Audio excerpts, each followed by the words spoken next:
पति जितने बैठे भैया लोग वो खुश मत हो जाना। अगर पति बढ़ता है तो आपको भी कुछ बनना पड़ेगा। ये नहीं कि छत्ती डिग्री लगा के है गाली गलौज करने लगे तो फिर थोड़ी पत्नी बन जाएगी पतिव्रता। लेकिन किसी ने दर्शाया है बहुत सुंदर भाव में, पहलो जन्म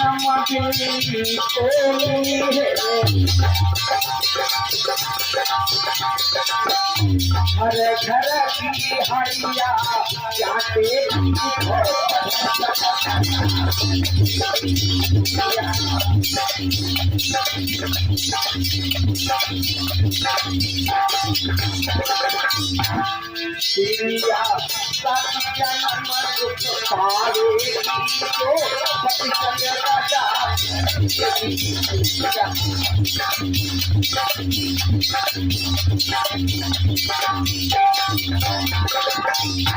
अगर पत्नी पतिव्रता नार बन गई तो पति को भी कुछ करना पड़ेगा, क्योंकि तभी तालमेल मिल सकता है। ये नहीं कि पति आ रहे हैं, वो जो मंदिर नहीं रहता है कस्बों में ज्यादा, हरगाम में है एक मंदिर, वहां शाम को ज्यादा भीड़ लगती है। उस मंदिर में पहुंचे और एक गिलास लिया, ज्ञान मंदिर अच्छा तो ज्यादा नहीं मालूम, ये है कि आप मंदिर है। लोग कहते हैं कहाँ जा रहे हो, कह रहे मंदिर जा रहे हैं। हरगाम में है, चौधरी रघुनाथ साहब स्कूल के थोड़ा आगे इस साइड में पड़ता है। हाँ वहाँ कई होंगे, इससे ज्यादा मालूम नहीं है। क्योंकि उस ज्ञान मंदिर में गए और वहां से खरीदा जो भी खरीदते और आए घर, लड़ाई झगड़ा चालू हो गया।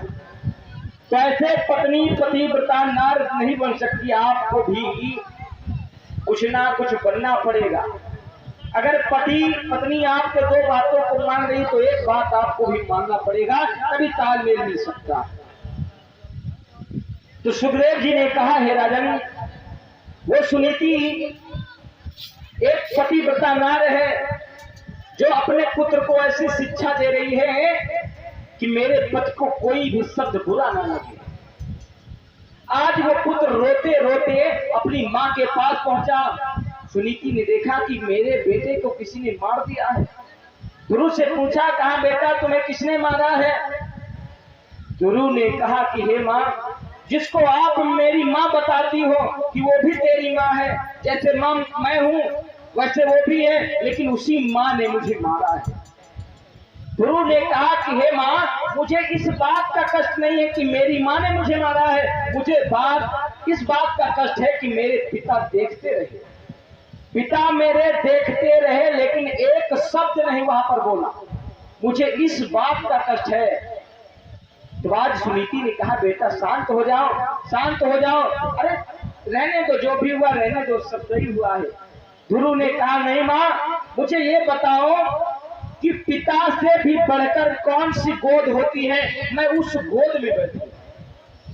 तो मैया ने कहा, अगर पिता से बढ़कर कोई गोद है वो परम पिता परमात्मा की है। तो मैया से कहा गुरु ने कि मैं अब परम पिता परमात्मा की ही गोद में बैठूंगा। मैया ने कहा, रे उसके लिए तपस्या करनी पड़ती है, हजारों वर्ष तक जंगल में, तब जाके भगवान की प्राप्ति होती है। आज वो नन्हा सा बालक कहने लगा, माँ मैं अभी ही जाऊंगा तपस्या करने के लिए। आज ध्रुव जी उठ करके खड़े हुए चलने लगे और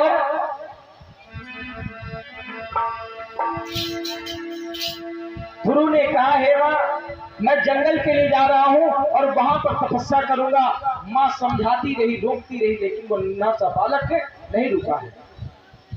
छोटा सा बालक,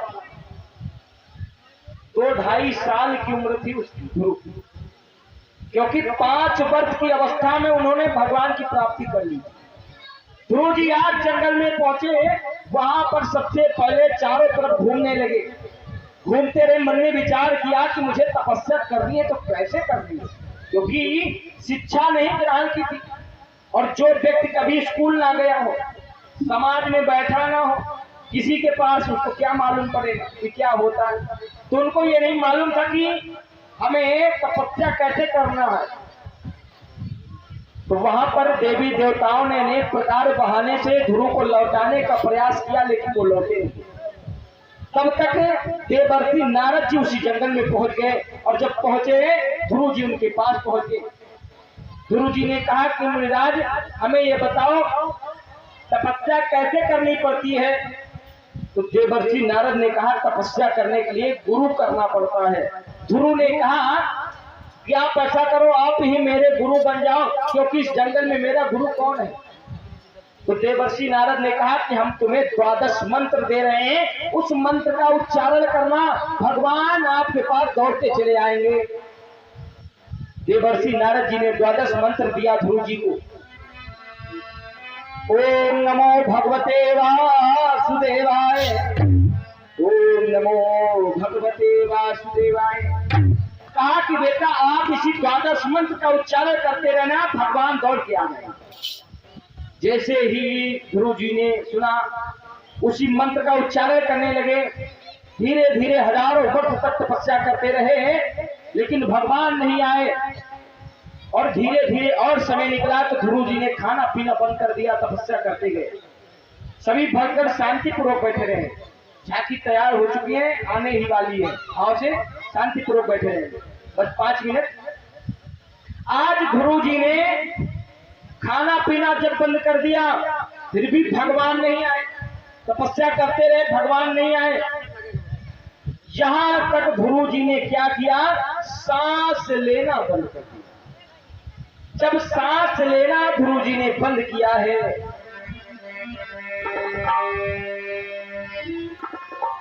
जब ध्रुव ने खींची प्राणवायु, तो हवा रुकी त्रिलोकों में, और कोहराम पड़ा, ब्रह्मांड हिला, दम घुटने लगे प्राण।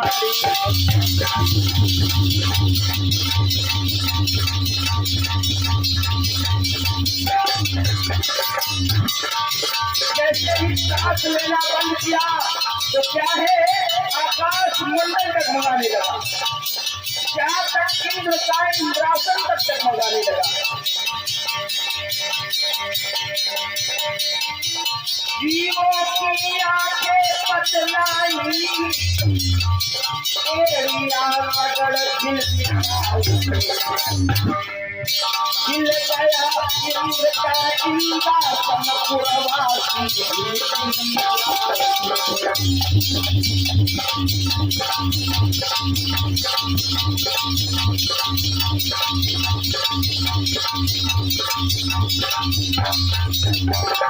आज जैसे ही आकाश मंडल हिले लगा तो भगवान सिंह को मालूम हो गया कि मेरा भक्त मुझे बुला रहा है, अब मुझे जाना पड़ेगा।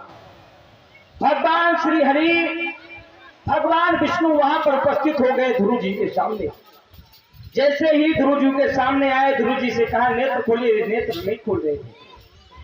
तो क्या हुआ, आज ध्रुव जी ने जब नेत्रों को खोला, देखा जिस भगवान का मैं ध्यान कर रहा था वही भगवान मेरे सामने खड़ा है। तो आज चरण स्पर्श किया, भगवान ने उस पुत्र को गोद में ले लिया।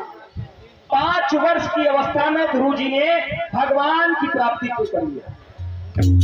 आज भगवान विष्णु ने कहा कि हे भक्त हमसे वरदान मांग लो। ध्रुव जी ने कहा कि प्रभु हमें कुछ नहीं चाहिए, मैं केवल आपकी गोद में बैठना चाहता हूं। भगवान ने कहा कि अगर मैं अपने भक्त के पास जाता हूं तो कुछ ना कुछ दे करके जाता हूं। भगवान ने कहा कि मैं तुम्हें वरदान देता हूं कि जब तक ये आकाश मंडल रहेगा, ये पृथ्वी रहेगी, तुम्हारा नाम पूरे ब्रह्मांड में जगमगाता रहेगा। आकाश में जो ध्रुव तारा दिखाई पड़ता है, ये वही ध्रुव जी है। जो आकाश मंडल में ध्रुव तारा दिखाई पड़ता है, ये वही ध्रुव महाराज है। इनको भगवान विष्णु ने वरदान दे दिया कि जब तक ये आकाश मंडल, ये पृथ्वी रहेगी, तुम्हारा नाम पूरे संसार में जगमगाता रहेगा। इतना वरदान देने के बाद वहां से अंतर ध्यान हुए, ध्रुव जी अपने घर को आए।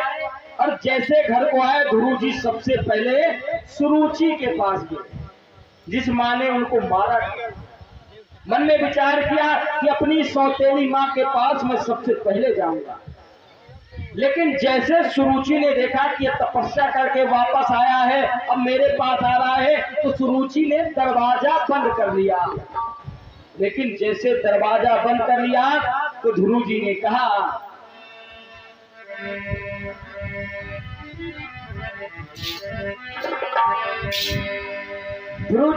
कि हे मां, आप दरवाजा खोलो।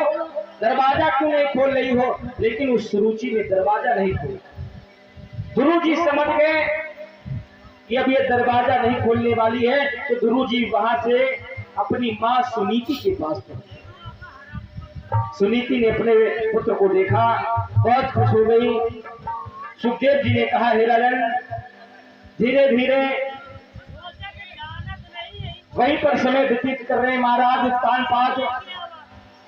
और एक समय कुबेर के पुत्रों ने ध्रुव के भाई उत्तम को मार दिया है युद्ध में। तो ध्रुव जी ने अपने भाई का बदला लेने के लिए कुबेर के पुत्रों से अनेकों वर्ष तक कठिन युद्ध करते रहे, लेकिन भगवान को वहां पर जाना पड़ा क्योंकि वो शांत नहीं हो रहे थे। तो धीरे धीरे जब समय व्यतीत हुआ, समय आने पर ध्रुव जी ने इस मृत लोक को छोड़कर भगवान के विमान में बैठकर भगवान के धाम को पहुंच गए। भक्त वत्सल भगवान की, सच्चे दरबार की, भागवत महापुराण की, भगवान की। भाव से एक बार ताली बजाते हुए भगवान का संकीर्तन, इसके बाद झांकियों के माध्यम से कथा प्रारंभ हो जाएगी। आइए ताली बजाते हुए बोलो श्री राम जय राम जय राम जय राम जय राम।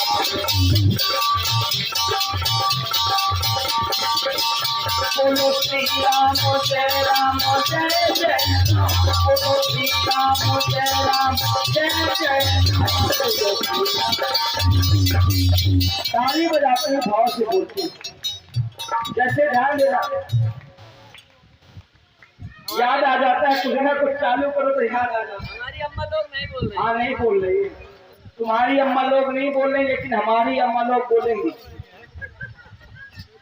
हम कह देंगे हमारी अम्मा जितनी है वो बोलेंगी, लेकिन तुम्हारी अम्मा माताएं जितनी वो नहीं बोलेंगी। ध्यान देना, एक महात्मा जी, महात्मा भी कई प्रकार के होते हैं, नकली, फसली, असली। महात्मा जो होते हैं, जो असली है वो तो असली है, लेकिन जो नकली है, एक फसली होते हैं। वो फसली कैसे होते हैं? जब फसल कटी, गांव में आ गए झोला लेकर, भैया प्रयागराज में भंडारा है, इस तारीख को लाओ कुछ दो। ये तो फसली हो गए, फसल देखा गांव में आके। तो उसी प्रकार से वो नकली महात्मा थे, जिनके 60,000 चेला थे। भैया माइक सही कर दो, भरभरा रहा है। उनके 60,000 चेला थे, वो नकली महात्मा थे, लेकिन उन चेलों तक को ये नहीं पता था कि हमारे महात्मा कैसे। ध्यान देना। और एक बार वो महात्मा जी अपने 60,000 चेलों को लेकर एक राजा के यहाँ पर थे, और जब राजा के यहाँ पर पहुंचे तो राजा के घर में एक बहुत सुंदर लड़की थी। तो महात्मा जी ने मन में विचार किया कि अब मैं इसके साथ में विवाह करूंगा, मैं विवाह करूंगा इस लड़की के साथ में। लेकिन मन में विचार किया कि राजा है, अगर मैंने कह दिया तो ये मुझे मार देगा। तो महात्मा जी ने अपनी बुद्धि को दौड़ा दिया, और कैसी बुद्धि लगाई? कहा, हे महाराज, ये जो तुम्हारे घर में कन्या है ना, ये तुम्हारे मौत का कारण बन जाएगी। इसलिए आप इस कन्या को किसी पेटी में बंद करके जल में छोड़ दो, नदी में छोड़ दो, बहा दो अपने घर से, अन्यथा इसके कारण तुम्हारा पूरा परिवार मर जाए। राजा ने मन में विचार किया कि ये महात्मा जी सत्य कह रहे हैं, इनके 60,000 चेला हैं, बहुत बड़े महात्मा हैं, ये सत्य कह रहे हैं, इसके चक्कर में हमारा पूरा परिवार मर जाएगा। अपनी लड़की को पकड़ा और पकड़ के एक पेटी में, लकड़ी की पेटी में बंद कर दिया, और बंद करके नदी में छोड़ दिया। वो बेचारी लड़की बेहोश हो गई, उसी नदी में बहते हुए जा रही है। इधर महात्मा जी ने मन में विचार किया कि अब मुझे यहाँ से चलना पड़ेगा और आगे जाके मैं उस पेटी को पकड़ लूंगा। महात्मा जी अपने 60,000 चेलों को लिया। चेलों को कुछ नहीं पता, उनको नहीं मालूम। चेलों को लिया और पहुंच गए महात्मा जी। और जब पहुंचे, जैसे ये समझ लो समापुर घाट से छोड़ दिया, उधर कड़े में इंतजार कर रहे कि आ रही है पेटी बहते बहते। तो क्या हुआ, जब पेटी बहती हुई जा रही थी तो एक राजकुमार था, उसी नदी के किनारे बैठा हुआ स्नान कर रहा था। उसने देखा कि एक पेटी बहती हुई जा रही है, तो वो दौड़ करके गया, उस पेटी को पकड़ा, पेटी को खोला, उसमें एक लड़की, उस लड़की को बाहर किया। उस राजकुमार को ये पता चल गया कि इसमें किसी न किसी की चाल होगी, ये पक्का है। तो उस राजकुमार ने क्या किया, एक लाल वाला बंदर पकड़ के बंद कर दिया उसी पेटी में, और बंद करके फिर छोड़ दिया। लड़की बाहर, बंदर अंदर हो गया, उसमें छोड़ दिया। अब वो बंदर बहते हुए जा रहा। महात्मा जी आगे इंतजार कर रहे हैं कि पेटी आ रही है बहती हुई। महात्मा जी 60,000 चेलों के साथ में बैठे हैं, पेटी आ गई। जैसे देखा कि पेटी आ गई, चेलों से कहा जाओ उस पेटी को पकड़ के लाओ, उसमें बहुत माया है, हम अपने तंत्र मंत्र के द्वारा उस माया को बाहर करेंगे। बेवकूफ बना रहे हैं अपने चेलों को, क्योंकि चेलों को कुछ पता ही नहीं है कि महात्मा जी ने क्या चाल दौड़ाई थी। चेले दौड़ के गए और उस पेटी को पकड़ा, पेटी को बाहर लेकर आए। चेलों से कहा, महात्मा जी इस पेटी को कमरे में पहुंचाओ और वहां पर मैं तंत्र मंत्र के द्वारा इस माया को बाहर करूंगा, बहुत धमाल निकलेगा। चेलों ने पेटी उठाई, कमरे में ले गए। महात्मा जी ने कहा, चेलों अगर कोई आवाज आए तो दरवाजा नहीं खोलना, और दरवाजे के बाहर ही राम नाम जपते रहना। अगर कोई आवाज दे तो दरवाजा नहीं खोलना। चेलों ने कहा, ठीक है महाराज, हम दरवाजा नहीं खोलेंगे। आज चेले बाहर जुट गए, राम नाम करने में, संकीर्तन करने में जुटे हुए हैं कि बोलो श्री राम जय राम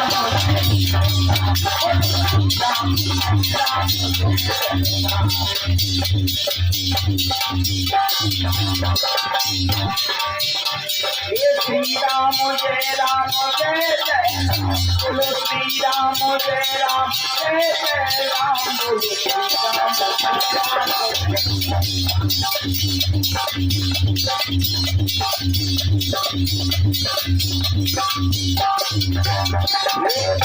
रघुनंदन जय घनश्याम, रघुनंदन जय घनश्याम, बोलो श्री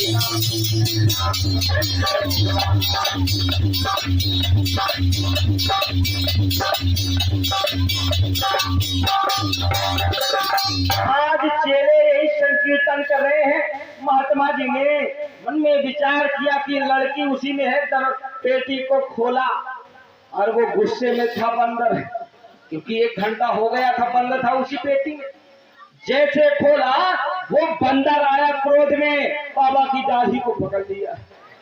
अब बाबा की दाढ़ी को पकड़ा तो महात्मा जी घबरा गए कि इसमें लड़की थी, ये बंदर कहां से आ गया।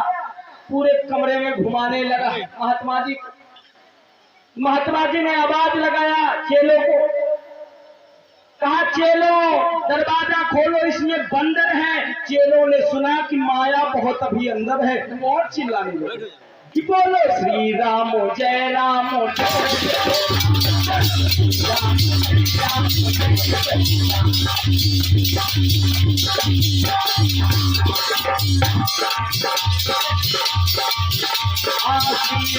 जय राम जय जय राम, रघुनंदन जय घनश्याम, बोलो श्री राम जय राम जय राम।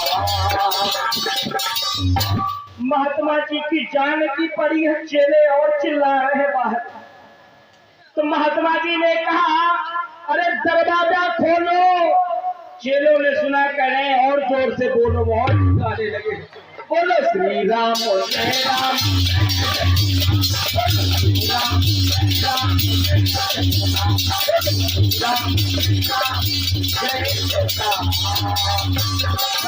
आज महात्मा जी को पूरे कमरे में बंदर घुमा रहा था।